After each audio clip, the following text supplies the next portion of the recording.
Hi everyone. Today in my speech I'm going to commemorate my father.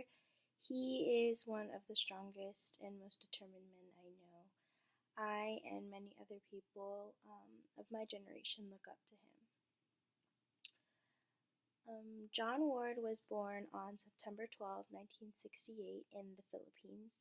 He is the oldest of six siblings with one brother and four sisters.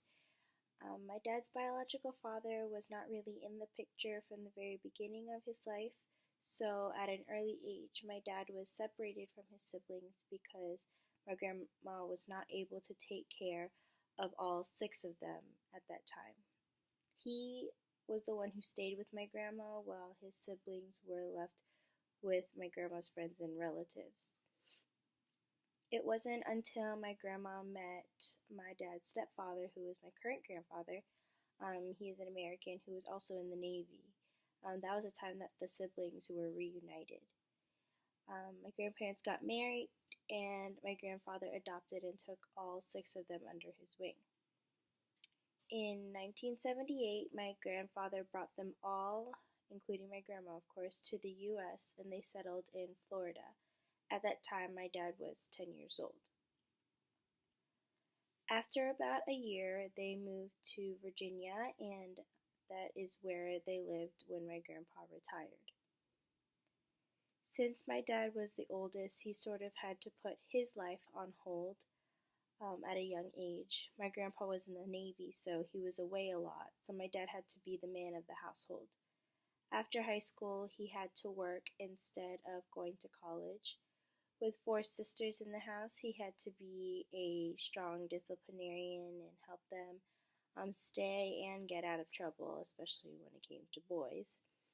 Not not to undermine the parenting of my grandparents, but when listening to his stories, you could almost say that he was a benefiting factor in raising his siblings.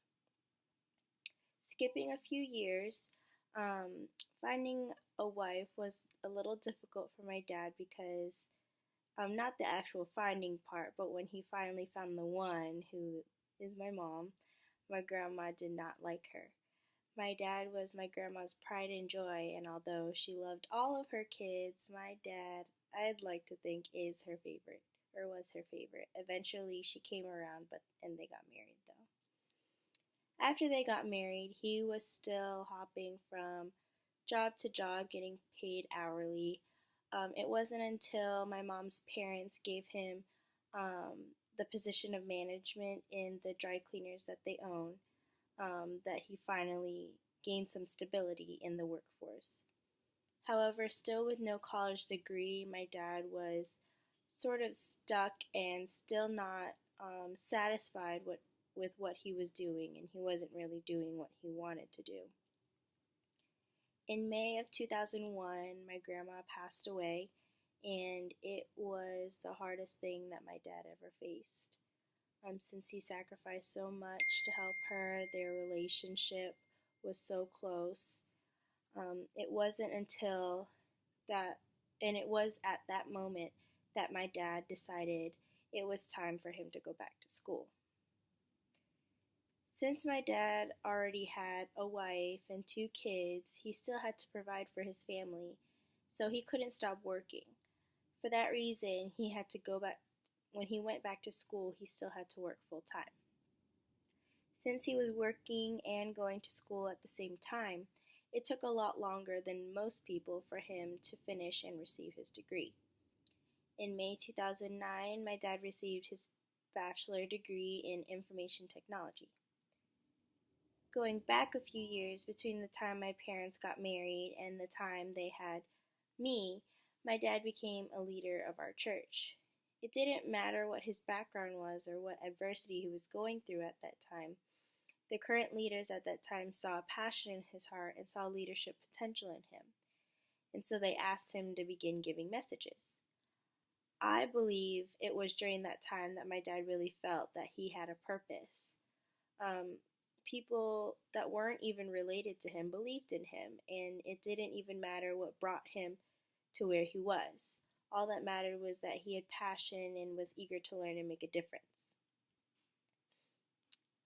going to today, although my dad was able to get his degree, he still struggled to find a job in the field that he got a degree in and he was comfortable with. To this day, he's still managing my grandparents' dry cleaners.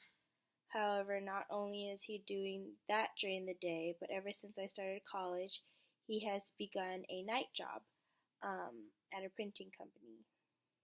So, can you imagine finishing school but still being hit with the fact that you're still not content in the field that you are in?